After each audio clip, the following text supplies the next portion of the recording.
راولپنڈی میں army chief general Qamar Javed Bajwa کی زیر صدارت پروموشن بورڈ کا اجلاس brigadier Faheem Aamir, brigadier Rashid Mahmood, brigadier Abdul Hameed, brigadier Shahid Manzoor, brigadier Irshad Mahmood, brigadier Muhammad Atif Mansha, brigadier Iftikhar حسن چودھری کی میجر جنرل کے عہدے پر ترقی منظور کر دی گئی۔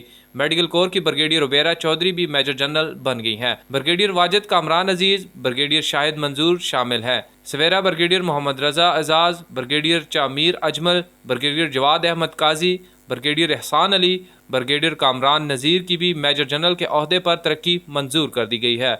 بریگیڈیئر شبیر، بریگیڈیئر عادل رحمانی، بریگیڈیئر محمد اسحاق، بریگیڈیئر محمد شہباز تبسم، بریگیڈیئر ظفر اقبال اور بریگیڈیئر عمران اللہ بھی میجر جنرل بن گئے ہیں۔ آرمی میڈیکل کورس کے بریگیڈیئر محسن محمد قریشی، بریگیڈیئر ظہیر اختر، بریگیڈیئر محمد سلطان، بریگیڈیئر حفیظ الدین، بریگیڈیئر سلمان سلیم کی بھی میجر جنرل کے عہدے پر ترقی منظور کر دی گئی ہے۔